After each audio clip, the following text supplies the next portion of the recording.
So hello banking aspirants.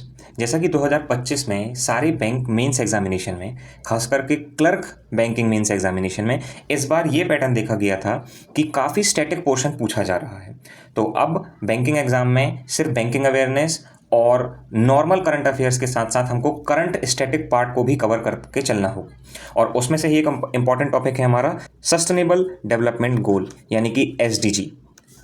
तो आज के इस वीडियो में मैं आपको ट्राई करूंगा कि एक इजी और क्रिस्प मैनर में कम से कम टाइम में सस्टेनेबल डेवलपमेंट गोल्स क्या हैं, इनको कैसे याद करना है, वो एक्सप्लेन करूंगा। तो चलिए शुरू करते हैं। सबसे पहला सवाल कि ये SDG हैं क्या। देखिए 17 SDG होते हैं। SDG मतलब सस्टेनेबल डेवलपमेंट गोल्स। ये जो 17 सस्टेनेबल डेवलपमेंट गोल्स हैं, ये एक यूनिवर्सल कॉल है, universal call to action by all countries, चाहे वो पुअर हो, रिच हो, चाहे मिडिल इनकम हो, to promote prosperity while protecting the planet. और ये जो 17 हमारे SDG हैं, ये 2030 एजेंडा का पार्ट हैं। तो चलिए टाइमलाइन की बात करते हैं। तो 2012 में रियो डी जेनेरियो में यानी कि ब्राज़ील में UN की एक कॉन्फ्रेंस हुई थी और उस कॉन्फ्रेंस में UN ने एक सेट डेवलप किया था SDG के ऊपर।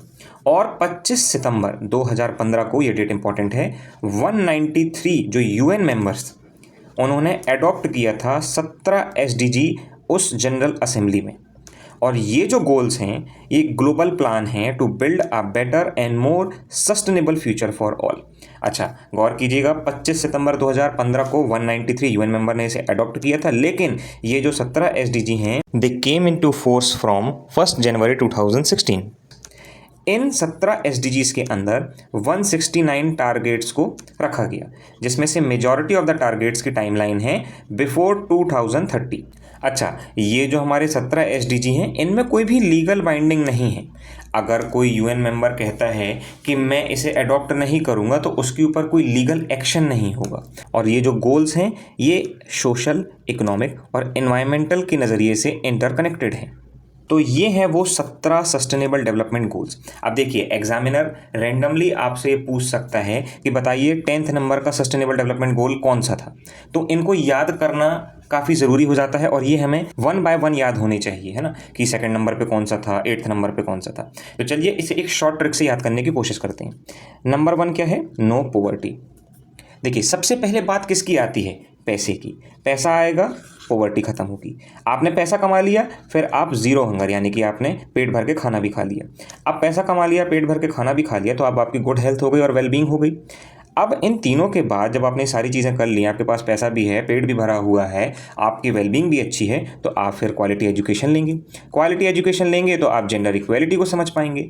अब इतनी जब आपने मेहनत की, पैसा कमाया, जीरो हंगर हो गई, गुड हेल्थ हो गई, आपने एजुकेशन भी ले ली, जेंडर इक्वेलिटी भी हो गई, तो भैया मेहनत करने के बाद फिर आप पानी भी पियेंगे। तो 6th नंबर हमारा क्या हो गया? Clean water and sanitation. 7th number पे आपको ऐसे ही याद रखना होगा कि ये अफोर्डेबल एंड क्लीन एनर्जी। अब ये जो 8 है, इसको आप ऐसे समझ लीजिए कि आपको लूप में डिसेंट वर्क करना होगा और डिसेंट वर्क के साथ साथ इकोनॉमिक ग्रोथ भी होती चलेगी।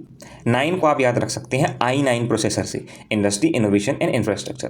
10th नंबर हमारा होता है इनइक्वालिटीज़ को कम करना। जब इनइक्वालिटीज़ कम हो गई तो वहाँ पर सस्टेनेबल सिटीज़ होंगी और कम्युनिटीज़ होंगी। अब भैया 12 बजे आप खाना खाते हैं, तो कंजम्पशन एंड प्रोडक्शन। तो हमारा सस्टेनेबल डेवलपमेंट गोल 12 नंबर क्या हो गया? Responsible consumption and production.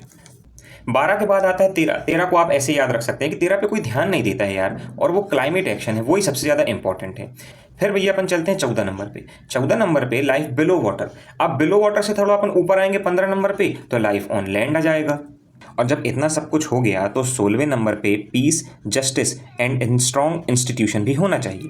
अच्छा, जो हमारा आखिरी गोल है, ये बहुत ही इजी है याद रखना। इसमें कुछ नहीं है, सिर्फ और सिर्फ है पार्टनरशिप फॉर दी गोल्स।